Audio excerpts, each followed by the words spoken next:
good morning, everybody. Welcome. Hot Takes, Goodman and Haertl.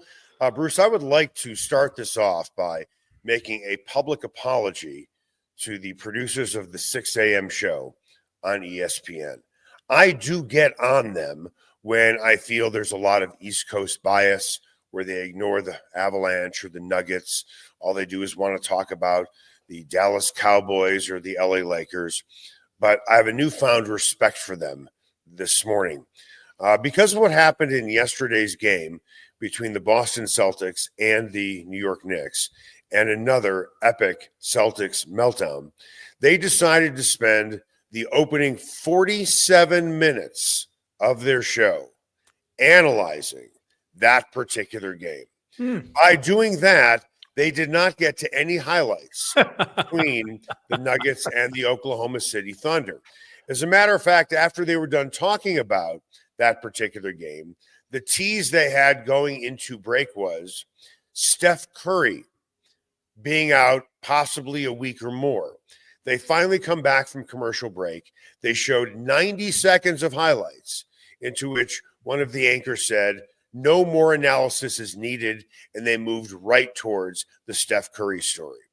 We have a podcast today. I don't know how much analysis is truly needed from this game either. Yeah, I'm with you. I mean, what do you really say in this situation? Right. Unfortunately, we have precedent for this. There was a 50-point loss in Minnesota last year in Game 6, which was head shaking at that time. Right. Maybe it took a little of the sting off of last night. Not really, because the thing that bothers me the most, Eric, is that it's removed. If there was any doubt, and I'm not saying that there was, but if there was any doubt with Oklahoma City that lingered after Game 1, that has been totally removed now.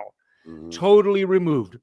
They have been the better team for 7 of the 8 quarters played. They have dominated 4 of those 8 quarters, and yet they go back to Denver for the next 2 games, 1-1. But any doubt that they would have had about themselves is now totally removed. It's too bad. It's too bad. The Nuggets did something in Game 1 that put themselves in a really good position and kind of gave it all back in Game 2. Having said that, they still come home for 2 games in a series that's tied at 1. So there's a lot of conflicting things going on here that I'm trying to get clear in my brain, and you know that's difficult for me. Well, I'll throw out a couple of things. Number one, it's the flip of Game 1, Game 2 between the Avalanche and the Stars. And I'm going to keep bringing this up until there's no longer any type of parallel between the 2 series. The Avalanche started off with a 5-1 win, and we all thought, well, they're just going to cruise in this one. Then they played the better game in Game 2, just like the Thunder played the better game in Game 1, but lost, right? Yep. Then the Avalanche lost in overtime. So those 2 games were flipped, but now we are heading to a new venue. With that, if you're panicking, if you are a Nuggets fan, just remember, here's hope for you. If I am not mistaken, the Nuggets, they didn't, get blown out this badly last week, but they did lose by over 30 to the Clippers. Yep. And what happened? With that, I want to tell you about the roller auction. They always have outstanding auctions, and here's the new one. On Wednesday, May 14th, there's a City of Aurora impounded vehicles auction featuring cars, trucks, SUVs, 4x4s, trailers, and more. Bidding is started at rollerauction.com, and don't forget to go to rollerauction.com to learn about upcoming auctions. Get what you want at the price you want today at Roller Auction. Time now for the lead. The lead is presented by Smokin' Dave's Barbecue. It is not just the best barbecue in town, it is one of the best restaurants in town. You can find Smokin' Dave's Barbecue off 36th and Pecos. Favorite line from the broadcast last night. This coming from Ian Eagle, saying this late in the second quarter. The Thunder have gone on an 82-47 run. Unfortunately, that was the score at the time. I have never actually heard the score at the time be referenced as a run. And the irony is that really any doubt about the outcome of the game had long been taken away, right? I mean, what was it, about midway through the first quarter? I just kind of like just shook my head and really started to look for something else to do. I mean, unfortunately, kind of like a wreck in the road, I stayed with it for some reason, probably because there was some form of recompense that I was paying for something or other wrong that I have done. So I sat there and watched a good portion of this thing. But, you know, so we move ahead to Friday night. And where the Nuggets are at this particular point are very much believing in that one game. It's only one game. And to David Adelman's credit, and we pulled the stuff out of the locker room. And in fact, at the very end of the soundbite that we started with 2 days ago ended with, it's only one game. Right. Well, okay, it's only one game. I'll ask you, is that the type of game that gives residuals for a team? Do you gain momentum from a game like that, where you just impose your will so totally, completely, and irrevocably? It remains to be seen. I will say this: Oklahoma City's the better team. Yep. So, right? I mean, they are the better team. Yep. And it doesn't mean that they'll win this series, but they are the better team. So anytime that you give the better team that much run, you're playing with a little bit of fire, I think. So we'll see how it turns out. People may agree with me or disagree with me. The Avs are a better team than the Stars. The Clippers are a better team than the Nuggets. I think they are. I just do. They played a 7-game series again. Might go 7. Nuggets might win again. But I'm looking at depth and things like that. Yeah, of course. I still believe that. Just because you win a series doesn't mean someone can't believe the other team that lost is the better team. My point is, I'm going to flip that same question upon you. While it wasn't as demoralizing, while the Clippers did not score an NBA record 87 points in one half of basketball, the Nuggets did lose by 34 points to the Clippers. Yeah. That's demoralizing as well. What happened after that? Yeah. No, your point is right. No, your answer. Yeah, your point is good. We need to reiterate the importance of one game not necessarily carrying over into the other. That's not to say that it doesn't happen on occasion. One would have environment as well. Right. Environment changes. One would have thought, Eric, that if one game was going to build upon another, it might have built for the Nuggets last night, right? I mean, you win a game like that, and even they recognized that they were fortunate to win a game like that, but they were in it. They were competitive, at least during that game. They stayed close enough to steal it late. You would think that they might be the ones that built upon it. Instead, Oklahoma City came out, hair on fire, desperation, blah, blah, blah, all of those things. Now, how does that equate moving to Game 3 on Friday night? Well, I'll ask you something. I'm sure the Thunder were all pissed off that they were the better team. They let the game slip away, and then Aaron Gordon hit a shot, and bang, game is suddenly over. They were upset. Maybe they were a little bit rusty. They did play better nonetheless, but they were a team that came out with a mission. Yep. I'm not saying the Nuggets didn't come out with a mission, but they were put into submission very, very quickly. Yeah. So now, as we talk about tomorrow's game, but I do want to dig a little bit into last night's game as well. With that, how do you think the Nuggets are going to come out in Game 3? When you get embarrassed on national television, when you are now in the record books. What kind of moxie do you have? Now, metaphorically speaking, the ball is in your court. You just got humiliated. Don't you think Oklahoma City might be thinking, yeah, we're feeling pretty good about ourselves, but these guys got embarrassed? How are they going to come out? Yeah, You which think is you think it sapped the will out of this team?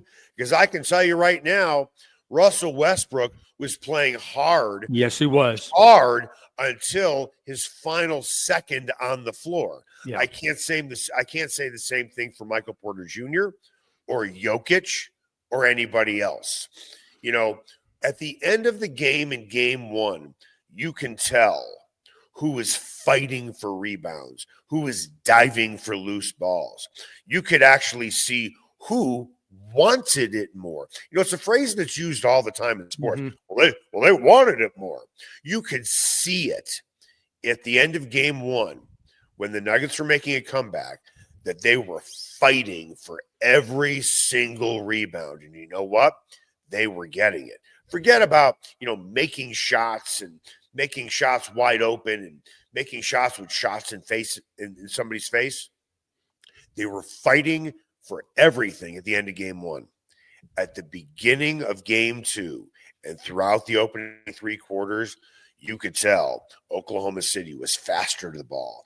They were ripping the ball much more quickly. They wanted that game. And I'm not saying the Nuggets didn't, but they weren't nearly as aggressive to want to go up 2-0 after leaving Oklahoma City. Yeah. And the casual observation is they had already won their one game and mentally they had moved on. I don't think that's true. I don't either. Something has to happen in a game to prompt you to move on. And I think that happened pretty early in this game. Oklahoma City was the aggressor from jump, literally from jump. And they were not going to be denied. They defended. The Nuggets, all of us, didn't hit shots early, so they had nothing good going early. And Oklahoma City just piled one thing on another. That thing got out of hand so quickly. I mean, we've seen games like this, Eric. I mean, we've seen at the end of the night, you just say, wow, I mean, that was a force of nature. This wasn't the end of the night. This is somewhere in the first quarter. Yeah. I mean, literally in the first quarter, it was like you could write the script. It was like, this thing is going to get way out of control. It's going to get really ugly. I didn't know it was going to get 87 points ugly at half, but It was going to get ugly, and it lived down to expectations. It really did. So now you come home, it's 1-1, there by the grace of God, it's 1-1. And so what are the Nuggets going to do about it? Because, you've already seen, Oklahoma has seen what they have to match from the Nuggets in game one. To your point, the Nuggets played a brilliant game in that they stayed close, they stayed in range, and when they had the chance and the door opened, they stepped through it. Yep. So that's what we know about the Nuggets. They were able to do that. On the other hand, we now know what Oklahoma City can do with a high level of focus, energy, determination. So we've learned a little bit about these two teams in the environment of this series. How does it play out in game three? Because we start fresh on a fresh blank canvas for 48 minutes. That's where we're at. Is this one of those games where, and this is said in sports, so I'll just repeat a cliche. Is this one of those games where you burn the game tape or you force the guys to sit down, strap them in, put on the shoulder harness like they're on a roller coaster and force them to watch it? Yeah, that's a really good question. if David Adelman feels like it can somehow help this team in their preparation, which now they have to make very quickly with the one-day turnaround, there's not a lot of time here. You got to think about rest. You got to think about all of the things that go into it, and then you've got to put your game plan in for game 3. But if he thinks that this is the type of thing that can be valuable to this team, great.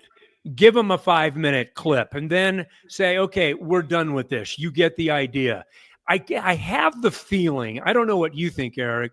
I have the feeling that he trusts this basketball team to adjust. I think he's probably a little surprised by last night. Having said that, though, you point out, rightfully so, they had a 30-point disaster with the Clippers.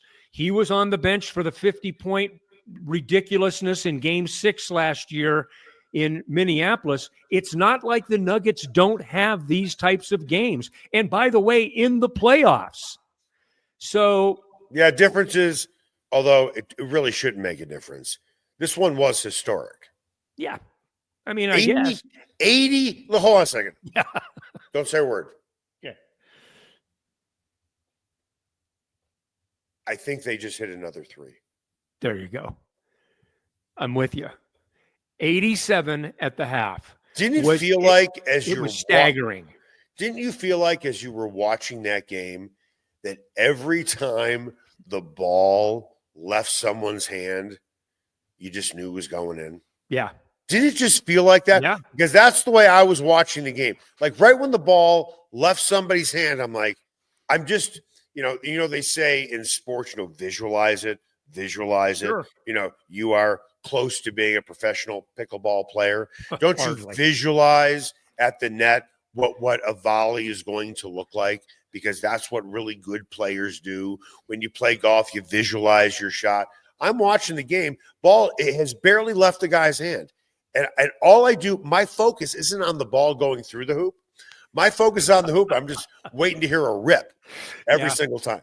It was like that last night. Yeah. It was as one-sided. I was thinking about the game, watching the Game 6 in Minneapolis last year, and that was it. My memory of it was that it was more gradual. I mean, it was just as one-sided.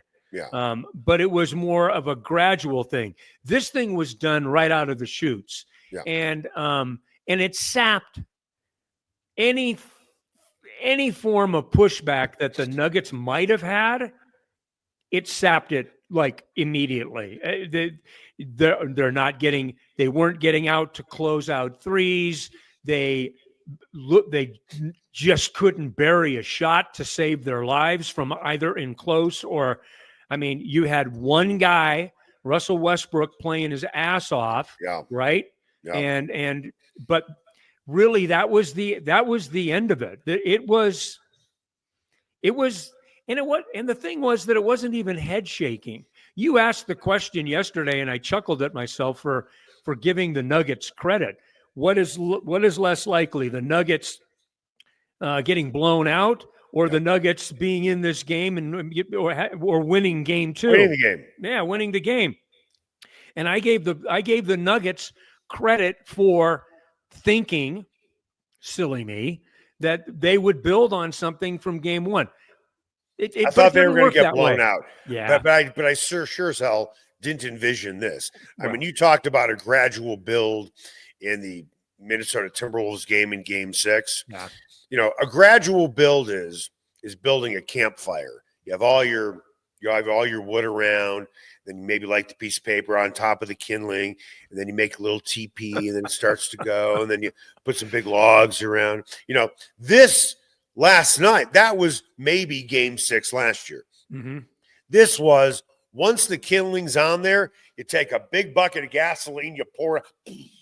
It was a bonfire. That was the game. Yeah, it was like it was over, like right when it started. Yeah. Coming up after the break, what adjustments, if any, does David Adelman need to make? And when you look at the history of Denver sports, is this knowing it's now in the record books, 87 points in the first half. Is this at least top 2 or top 3 most embarrassing losses by any team in the state of Colorado? That is next. Sasquatch and Wildcard Casinos in Blackhawk have another incredible promotion. They'll be giving away a Ford Bronco Raptor or nearly $30,000 in cash the weekend of May 23rd. Get finalist entries from 10 a.m. until midnight during their daily cash drawings every 45 minutes or by redeeming player points. And all daily cash drawings that don't get picked are eligible for a second chance drawing on Wednesdays, and that can turn into extra cash. Sasquatch and Wildcard Casinos, a family-owned casino that treats you like family. Everyone has their favorite sports bar. Mine, the Sportsbook Bar and Grill in Highlands Ranch in the DTC. Both locations are everything a sports bar should be. An upscale menu with 12 different burgers, outstanding wings, and my favorite, the Philly cheesesteak egg rolls. They've got every game on the NFL Sunday Ticket, MLB Extra Innings, NHL Center Ice, NBA League Pass, plus soccer, rugby, and UFC. Sportsbook is a hangout bar or great for private parties. The Sportsbook Bar and Grill in Highlands Ranch, the DTC, and coming soon to Parker. They are the sports bar. Ever wondered where city and county fleet vehicles go when they retire? Now's your chance to find out and score big. Imagine driving away with a great deal on a reliable vehicle. For over 45 years, Roller Auction has been the trusted source for government fleet vehicles and equipment. Trucks, SUVs, sedans, and more, all selling to the highest bidder. Don't miss out. Visit roller.bid/hottakes to get auction updates today. Your next vehicle could be just a click away. Everyone has their favorite barbecue spot. Mine, Smokin' Dave's Barbecue and Brew. My favorites, slowly smoked ribs, smoked corned beef Reuben, smoked meatloaf with a portobello balsamic cream sauce. And don't forget about Smokin' Dave's 16-hour smoked brisket and pork with one of their 4 homemade barbecue sauces. Great sides, you bet. Barbecue beans made with pork and brisket and their southern corn bake. Man, you gotta try it. Plus, they have amazing non-barbecue entrees on the menu. Go where I go, Smokin' Dave's Barbecue and Brew in North Denver. Spice up your next night out at Nola Jane and Lodo. Authentic Cajun cuisine like andouille sausage gumbo with dirty rice, crawfish etouffee, as well as 6 different po' boys like soft-shell crab and shrimp. Come in before or after a game at Ball Arena. Host a party or party on their rooftop deck overlooking Market Street during happy hour from 11 a.m. to 5. Plus, Nola Jane caters, delivers, and the kitchen is open late night. Make Nola Jane your new favorite spot to eat, drink, and party like it's Mardi Gras. And welcome back to Hot Takes. Goodman and Haertl. Nuggets get right back at it tomorrow night at Ball Arena. If you are thinking of watching the game at home, how about cater in? You know, you could do some cooking if you want to, but cater in some great barbecue. And here is a suggestion for you. Go to Smokin' Dave's, and you can get the Big Kahuna Belly Buster. What is that? I mean, this thing is just loaded. Feeds about 5 to 7 people. Full rack of St. Louis ribs. Sound pretty good? Whole chicken, half pound of pulled pork, half pound of beef brisket. Okay. 4 large sides, cornbread as well. Sides are amazing. You're going to love the collard greens. You're going to absolutely love the mac and cheese as well. So many great choices. I love the coleslaw too. They have all homemade desserts. Smokin' Dave's, make it a tailgate at your house for tomorrow's game against the Oklahoma City Thunder. With that, time now for What's Trending. What's trending on Hot Takes with Goodman and Haertl? Brought to you by Mile High Sports. Oh, yesterday on the show, we talked about what if MPJ doesn't play well? Does this need to be an adjustment? So usually adjustments are made after a loss. Watching MPJ out there, he gave more effort. He just got very, very little results. Yeah. When I say gave more effort, it's that big. Because he looked lost in game 1. He gave a little bit more effort, but you can tell he is so limited. Has he become nothing more than a liability now? I don't know. Well, I mean, David Adelman said after the game, I was so happy for him that he hit a 3-pointer yeah, because it looked like he was back to his old self because I guess when he was missing his shots, I'm not a guy who can really break down a shot, but I guess he wasn't getting full extension. And when he finally got full extension, that's when the ball went in because he's dealing with his shoulder. He can't get full extension, yada, yada, yada. So it's almost as if, I'm not comparing the two, but I have talked about this in the past. It's like when Mike Shanahan put in Terrell Davis with a migraine as a decoy. But that was for like a play or two. Mm-hmm. Michael Porter Jr., yes, will stretch the floor for you. You have to stay honest with him on the floor. You can't, you have to keep somebody near him just in case it's a quick catch and shoot. You put in Peyton Watson, he's not a three-point threat, and you can sag even further towards Jokic in the middle. But has it hit a point where it's now become a liability? Well, a detriment at the very least, right? I mean, he's not helping them. I mean, what's the difference between a liability and a detriment? I mean, he's not helping them in any stretch. You asked about adjustments, and I will dovetail into that using Michael Porter Jr. as an example.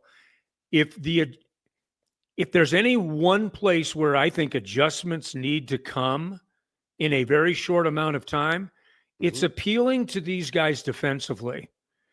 And that sounds like a really simple thing. You have to trust in who they are offensively.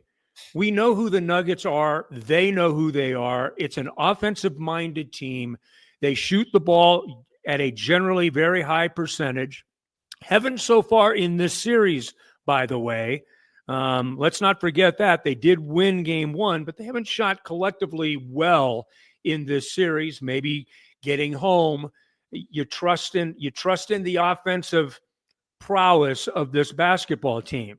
But where you have to be able to adjust and where you have to be able to count on better efforts is effort. And that means defense and rebounding. And they did a really good job of that in game one. Through the second and the third quarters, they really defended at a high level. They really did. And then into the fourth quarter, their offense kind of took over, and they figured out a way to win the game at the very end of the game. Bravo. I would say anything that you can do at this particular point to make yourself a better defensive team and to play with urgency is something that you need to think about and you better aspire to. And I will ask you the question. Are they a better team defensively with Michael Porter Jr. in the game? He can start the game. You know what? I will give you credit on this, and I agree with this. Michael Porter Jr. is a streak guy. He hits the first one. He's got a pretty good shot. He's got a pretty good chance of hitting the second one. Yeah. And then all of a sudden, 3 shots later, he's got 9 points in about 2 minutes. And, that's worth something. It's hard for me to think that we're going to see that from MPJ in this playoff, in this series. He's injured. He's playing hurt. He's trying to play through it. It's been very difficult for him. He's a shadow of his former self. I said this about Cale Makar with his performance in the playoffs. I could be wrong. I have no inside information on this. It would not surprise me if it comes out that he had an injury that you can explain why he played like he played. For Michael Porter Jr., it's a shoulder injury. What have they graded it as? A shoulder bruise, shoulder... What have they said about his shoulder? Meaning this specific public statement. I don't have the specific injury other than he has obviously injured. No mobility in that. I got shoulder. it. Yeah. It's an upper body injury. He has an upper body injury. Well done. Oh, wait a minute. Wrong sport. Anyway, I have a feeling this is going to come out as like a high degree sprained shoulder where shouldn't have even been playing. Right. Now, I guess my question is this. This would be the question for David Adelman. And since I'm no longer really a media guy anymore, I just do some little podcast with you. You're the big dog here. Yeah. Right. Next time you see David Adelman, and I think this would be a really good question at a press conference. If this were the regular season, would Michael Porter Jr. be playing? And if he wasn't going to be playing, how many weeks would he be missing? That's the question that should be asked. And you know what's funny? I know somebody who can answer that question. And I'm going to find out. Okay. No, seriously. I know somebody who can answer that question for me. So I think I might have an update for you tomorrow. Beautiful. And chances are, if I get it, I'll probably call you and I'll tell you what the answer is. Better boy. Either way, let's talk about the historical perspective of yesterday's game. 87 points in the first half. New NBA record for the most points given up in a half. I didn't realize until I started thinking about it. Denver has made history on so many levels for dubious records. For dubious records. But we'll get into that in a second. Can you remember covering a game at this level, meaning the playoffs, not the regular season, Right. playoffs, where a team has been so thoroughly embarrassed? Have you covered? No. Whether it's KU, because most of you've been in Denver for a while, but most of your career was covering KU, K-State, the Chiefs, the Royals. That's the glut of your career. Wichita State too. So yes. Which is ironically named the Shockers. Have there been any shockers in terms of blowouts that you can remember that you have covered? Not like last night. Last night was unlike anything I had ever seen. And the only thing that I would really compare it to, ironically, was the blowout in Minneapolis last year. Now, there have been others, I mean, certainly. But last night was so utterly complete. And as we've talked, so quick to avail itself. I mean, there wasn't anyone watching that game that midway through the first quarter, 2/3 of the way through the first quarter, had any other reason to watch that game, because there was no way that the Nuggets were going to be a part of that game. That much was abundantly clear. Now think about that. This is an NBA playoff game, and you are able to make that determination before the first quarter is out. What's wrong with that picture? Now, having said that, these are the types of things that we in the media and fans mull over, and historical perspectives and things like that. And you know what? They're meaningful. There's a reason that they call them records, and we talk about records, and records are made to be broken, and all of these things. I mean, they're little touchstones. Right. And so, I mean, I get it. I don't think it affects the Nuggets, and it shouldn't in any shape or form. They have a game 3, and you know something, Eric? If they find a way to win, much as they did in game 1, even being outplayed by a team that's better, and by the way, I will repeat this again, that finished 18 games better than them in the regular season, that's a measure of work. That's over 82 games. Look, we know the ledger here, but if you can find a way to win, not even being the better of the two teams, and you're up 2-1 with another game at home, then it becomes a distant memory. Let's face it. Okay. So with that, let's look at the history of the city when it comes to sports. First of all, you haven't been around for any of it with what I'm about to talk about. I've been around for at least 2 of these games. 2 of these 4 games I have been around for, and they were bad. Let's start off with something I was not around for, and this is your bell cow winner. Nuggets lost by 43 points last night, right? Mm-hmm. Okay. The Broncos lost to the San Francisco 49ers by 45. That is the biggest blowout in the history of the Super Bowl. So the Broncos, unfortunately, are on top of that list. When you look at 3 of the 5 biggest blowouts in Super Bowl history, the Broncos are on that list 3 times. Yikes. And on the wrong side of the ledger all 3 times. One of those I covered. Right. One of those I covered. Or maybe, wait, hold on. I want to make sure that I have this correct. It's only, it's 3. Yeah. It's 3. The second worst one was the one that I covered. Second worst for the Broncos organization. And that game was over faster than this one last night. When the ball got snapped over Peyton Manning's head, you Seattle. knew it was over. Yeah. And that was within a matter of seconds. At least there was time for Oklahoma City, 4 or 5 minutes into the game to blow the game out. This game you knew was finished right when it happened. You could not get to Bruno Mars fast enough for the halftime show.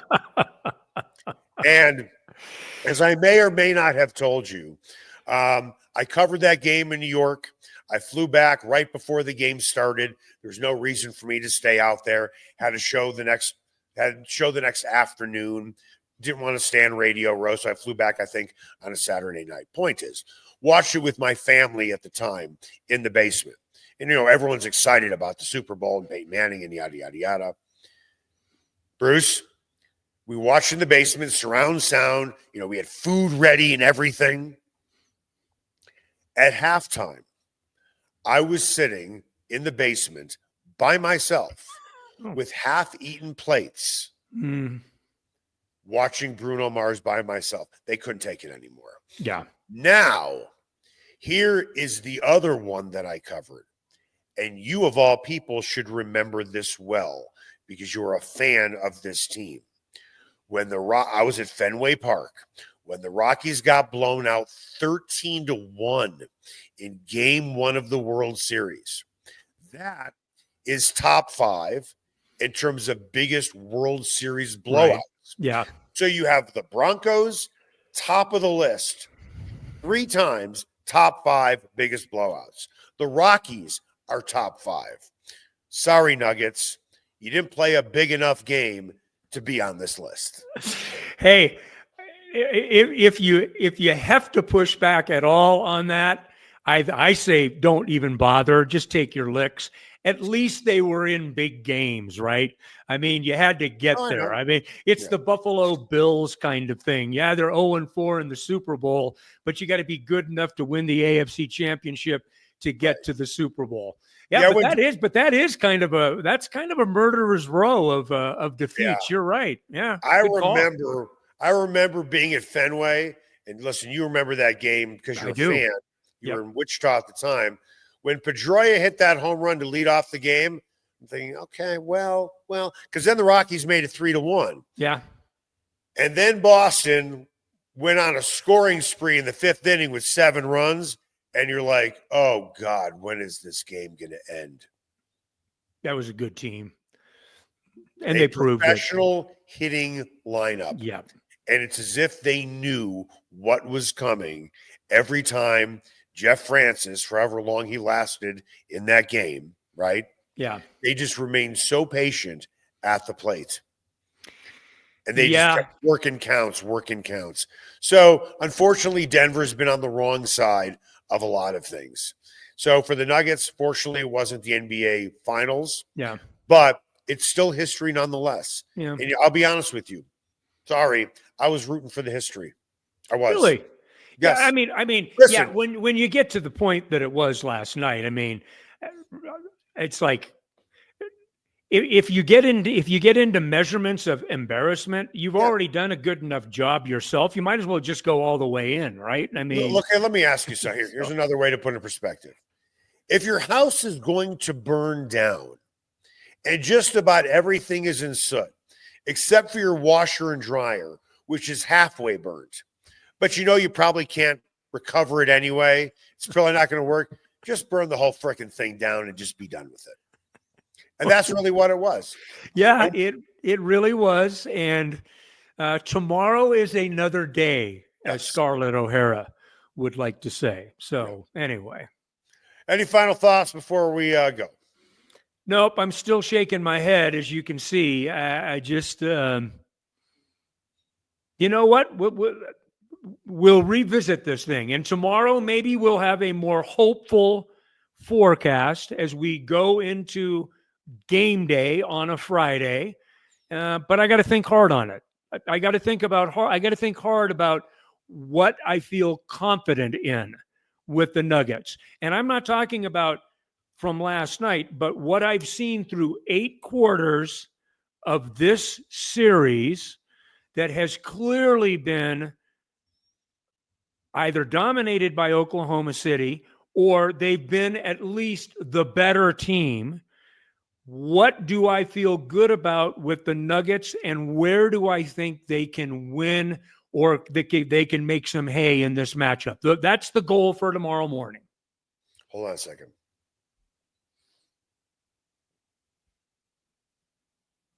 Thunder just scored again. I knew it was coming.